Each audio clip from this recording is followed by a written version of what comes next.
Hey y'all, welcome back to Plant Therapy. If it's your first time, welcome. Today, as you can see here, I am preparing to do some plant chores, repotting, just kind of going through the house, doing little things. I'll try to turn the camera on as much as possible to share with you some of the things I have to do today. It's Sunday. Feeling a little under the weather, but these things need to get done, so here I am. Okay, first thing, the other day you saw that I had two clippings of the Wilbur Graves. This one's doing great. I put it right into pond and it's doing fine. There were some already existing roots on this one. The other cutting looked like it was a little younger and still a little shaky, so I just put it in pond. Now, there were two more leaves that had more splash. I ended up cutting those off. I'm finding that it's still not really taking up water the way it should. So usually in pond, they pick right back up. But I had a cutting of this Hoya macrophylla, albo marginata. There was this cutting and then the other one. This one was doing well.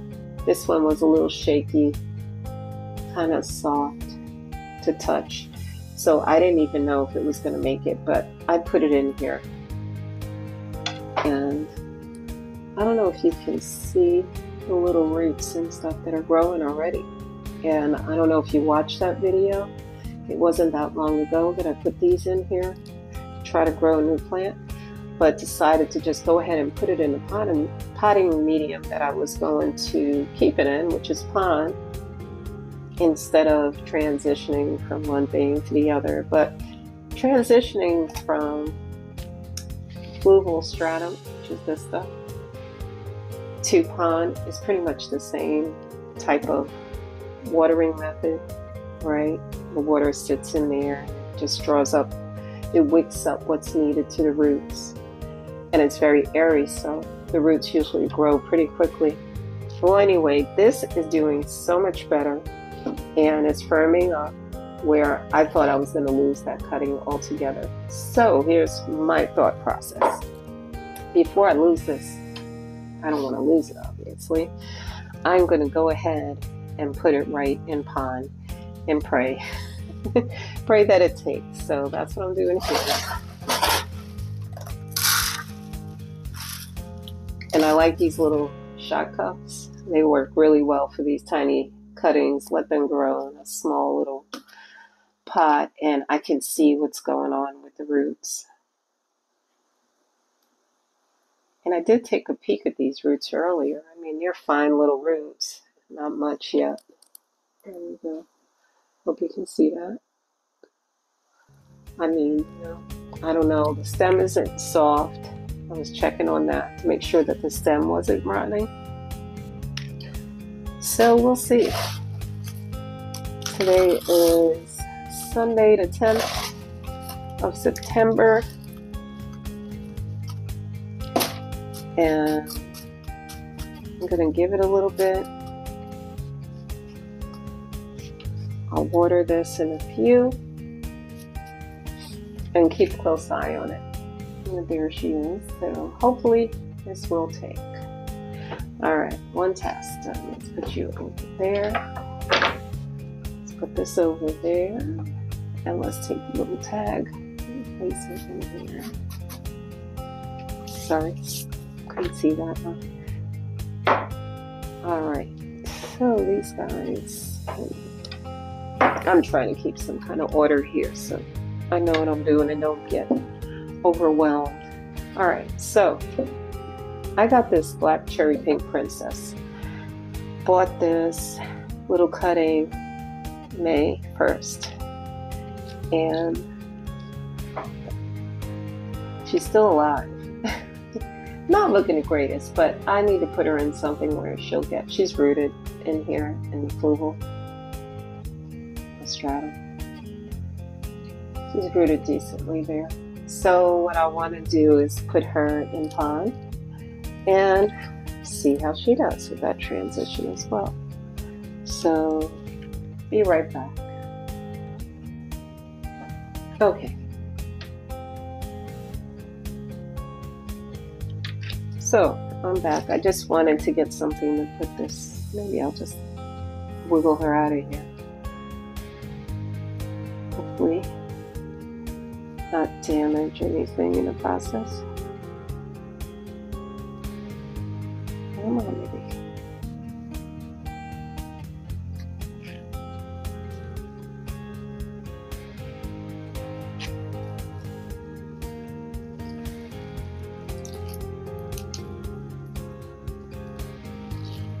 All right. She's got decent roots.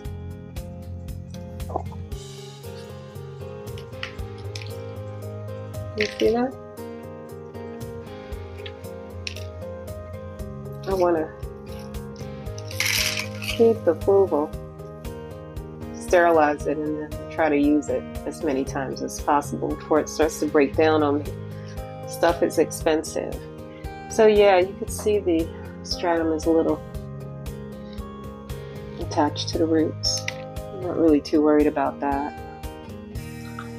And quite frankly, I probably could give her a bigger pot, but no, we'll stick with small. Winter's coming.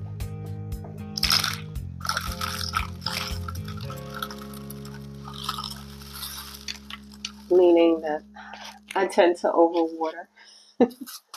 So I don't want to take any chances to hurt this little cutting. I also had a black knight, or a white knight, black knight, a white knight that did not fare too well.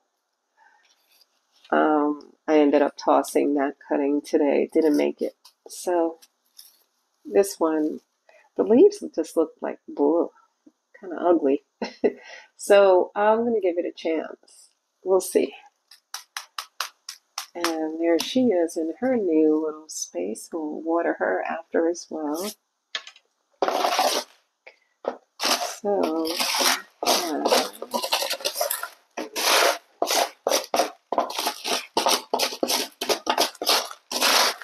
might have enough to pot up.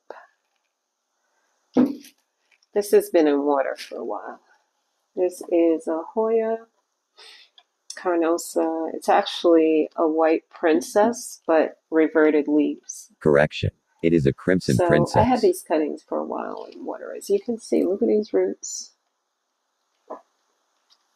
So I'm thinking of changing this little setup. I'm going to rinse it. I'll be right back. Okay, so I'm back. I needed to clean this. Yeah, it's an old like wine glass. I don't, drink wine, so these actually make really pretty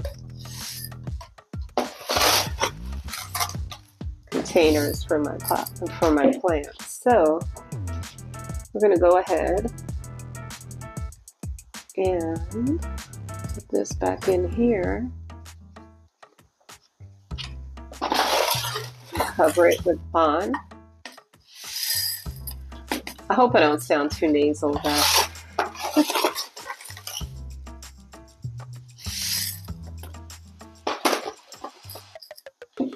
Yeah, I've been busy this weekend, and all I wanted to do is just lay in bed. This head cold. Okay. Now I'm not going to go too high with this pond, because pond holds on to water really well, and I don't want the stems to start rotting on me. Okay, so this thing is rooted really well. I'm going to fill the water line up probably a third of the way, and these roots will be looking for the moisture in there, and I think it'll do well. Going from water into this substrate, I don't think is that big a deal. When you transfer something that's been sitting in water to soil, you have to keep that soil moist for at least like a week or two, and then you start pulling back on watering. You just want those roots to get the moisture that it's used to getting or close to it until it adapts to the new substrate you have it in. But with pond holds on to water really well.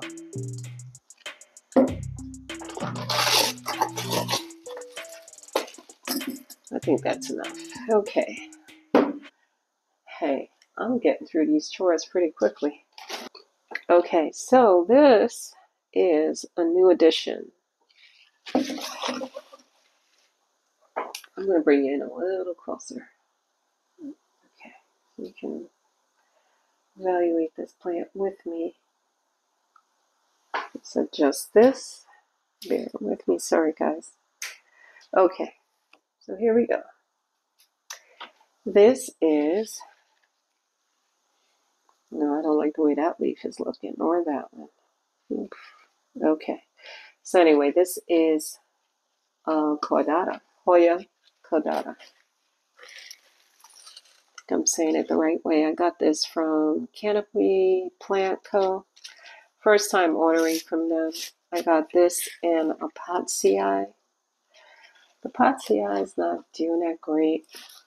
I haven't even shown it to you yet. I'm hoping it will survive. It came with some funky stuff on the leaves, and I had to chop. I tried to propagate some of the leaves, but they didn't make it. They got stem rot. It might have been too soon to be doing all of that after traveling and, in a hot box for several days. But this thing is really tangled up. But what I was going to do, and now I'm getting a little concerned though, because some of these leaves, you see how that looks? Well, I transferred it into pond and this self-watering container. Now, I can't even remember what I had it in. I don't think I did it on camera, unfortunately. Oh, what was it in? I can't recall. It might have been, I don't know. I just don't remember. Sorry, guys. But anyhow, I'm going to snip off these little leaves. This whole stem might go. Yeah, let's just chop that stem. What I was trying to do is put this on a trellis.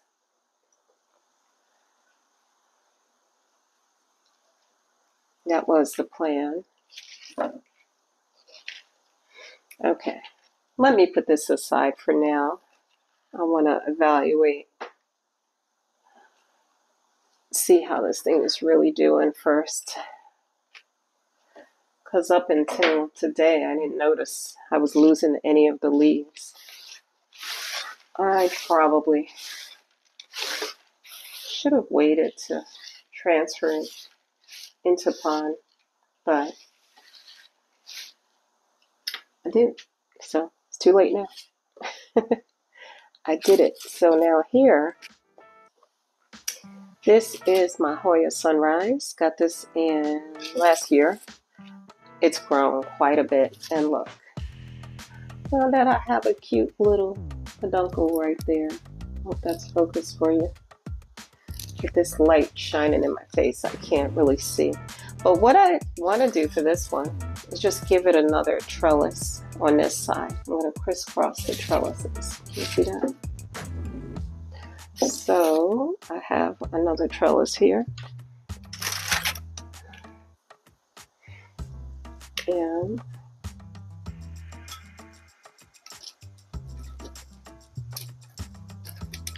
because I didn't want to force that stem in another direction. It's pretty firm and stiff, so I don't want to take the chance to ruin it. I said, well, why don't I just add another trellis here and gently work it on that trellis. Okay, got everything but the clips. But this is pretty much the idea, to straighten that part out. There you go, so you can see it there. So that it latches on. And because when I tell you, when I gave it, I think it's a pretty fast grower anyway, but when it got the trellis, then it really started popping out with more leaves on these stems or tendrils that it shoots out.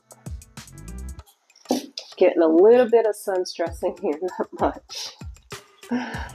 My lighting has really changed back here. The window it sits in used to be so bright, so much direct sunlight in the afternoon, but the trees behind my house have grown so tall that it's changed my lighting.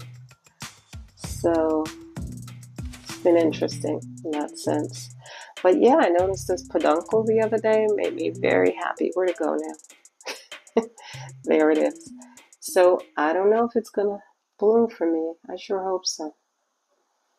And I don't think I see any other peduncles. I do see a damaged leaf right there. But okay, so that part is done. It's been something that's been nagging at me. Okay, so the caudata I'll deal with. This here, I don't know whether to just stick a pole in here to give it something to climb on. I've been just kind of giving it time since I bought it to acclimate, and I think it's doing good. But part of me is really tempted to take that whole cutting and start it off in pond. So far the plant's been doing pretty good. I don't have good history with the Adansonii, but I only tried once before. And I don't know if it was me or the plant or a combination of both. So I'm tempted to take this cutting all the way back here. And it has plenty of aerial roots down there. I don't know if you can see that right there. I handed it away. Really tempted to just stick it in some pond and give it a pull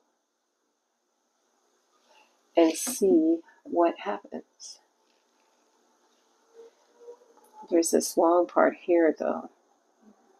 Maybe I should chop that part and stick it in there and let it root too.